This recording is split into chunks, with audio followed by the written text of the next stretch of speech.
What's up, everyone? Justin here to do a new fantasy booking show. Now, some might not be interested in this.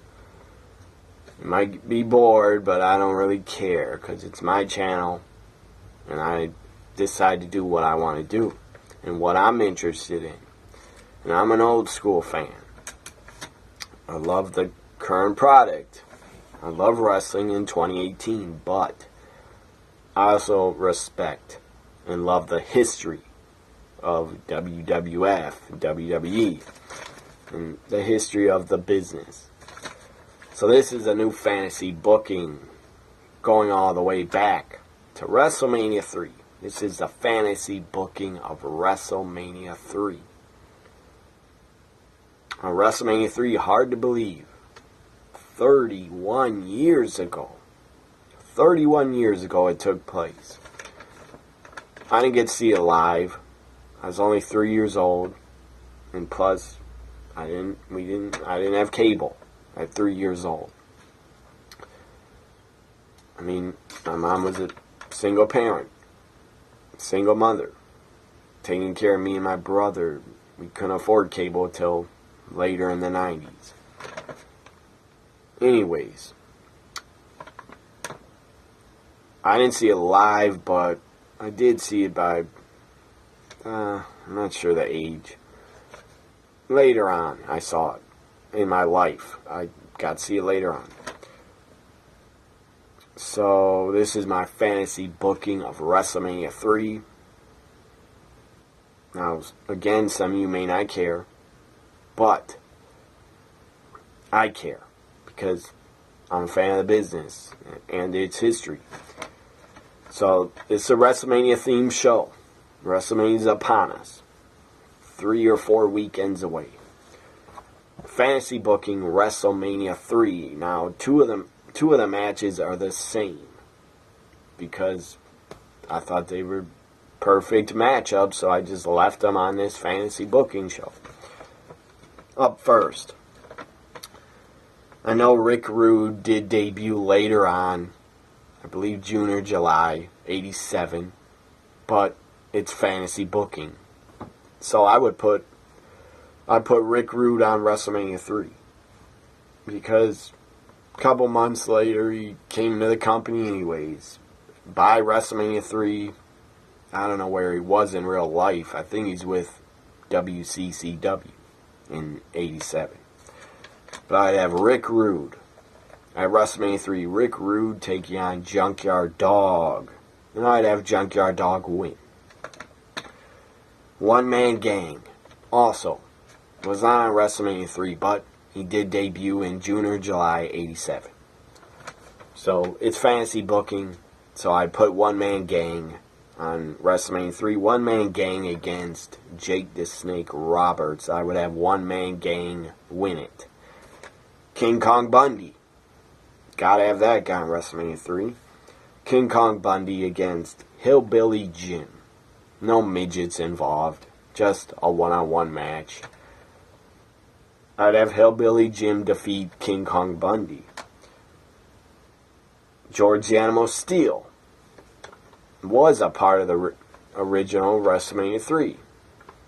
The real event. He was a part of it, but he did not have a match. I would have George the Animal Steele in a match against Adrian Adonis. Adorable Adrian Adonis.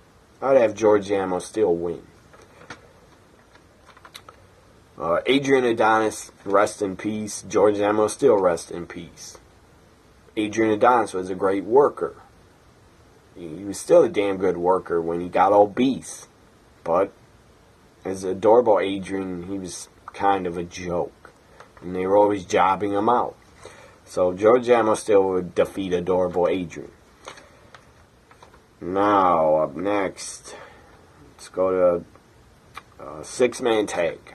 The Dream Team. Greg Valentine and Dino Bravo. The Dream Team.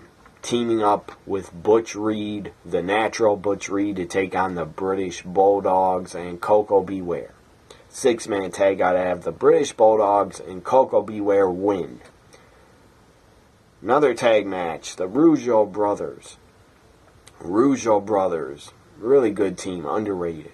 Rougeau Brothers taking on the Hart Foundation. Hart Foundation were the current tag team champions, but it's not for the title. Non-title. Hart Foundation, Rougeau Brothers. I would have the Hart Foundation win. Paul Orndorff. That guy was part of the company, I believe, still.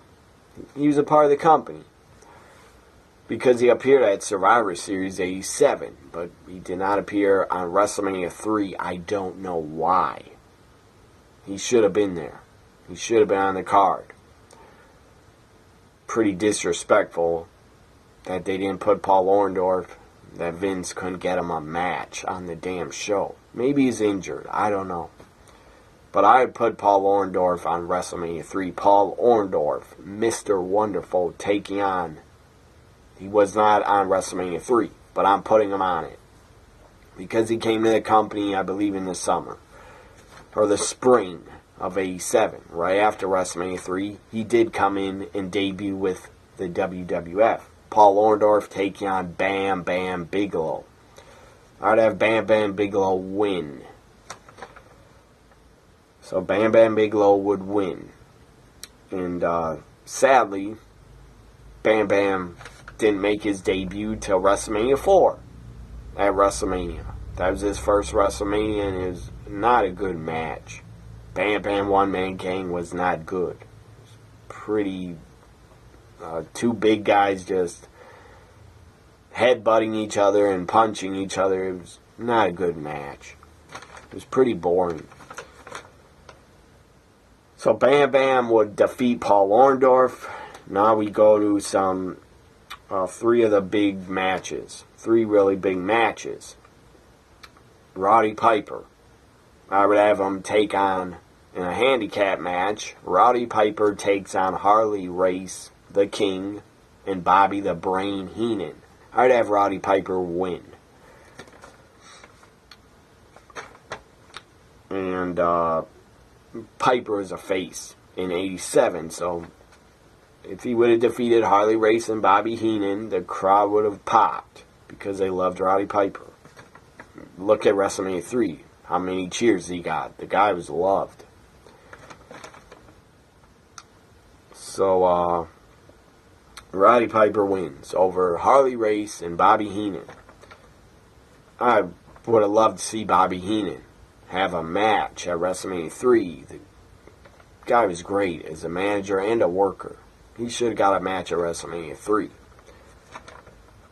So now to the Intercontinental Championship. Macho Man Randy Savage defending his Intercontinental title because he was a current champion at the time. So all the current champions on my fantasy booking shows, I'll book them as the champions. Macho Man defending the Intercontinental title against Ricky the Dragon Steamboat. I want to change that match for anything. It was perfect. It was perfection.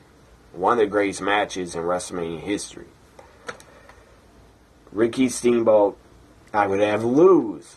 Macho Man would retain the Intercontinental title.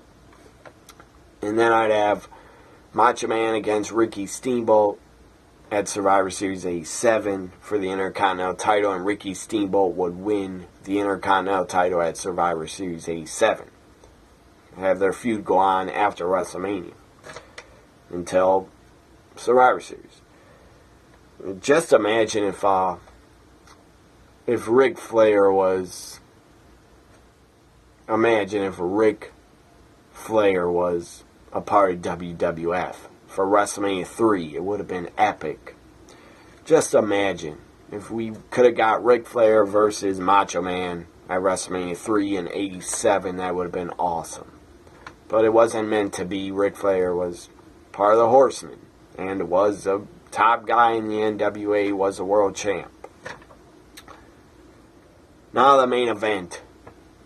Hulk Hogan defending the WWF Championship. Hulk Hogan defends against Andre the Giant.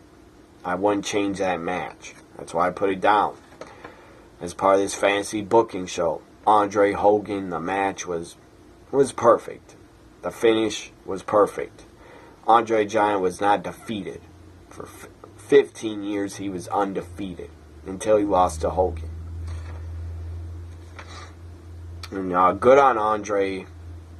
I'm talking about in real life. Good on Andre the Giant for passing the torch to Hogan and putting him over and telling everybody, this is the guy. Andre didn't have to do that. He didn't have to put anybody over. If he didn't want to, how the hell was anybody going to get Andre to put them over?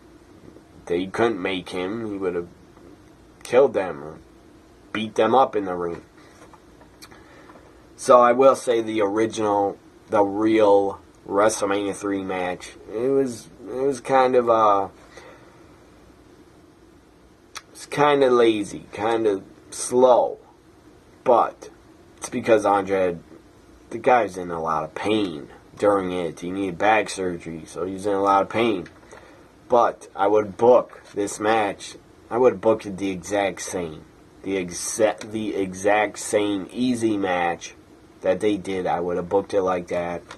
And I would have Hogan go over. Of course, he would have to go over. Because a lot of fans probably would never believed. Before WrestleMania 3, they probably never believed Hogan was really going to defeat Andre. And they probably thought he couldn't. But he did.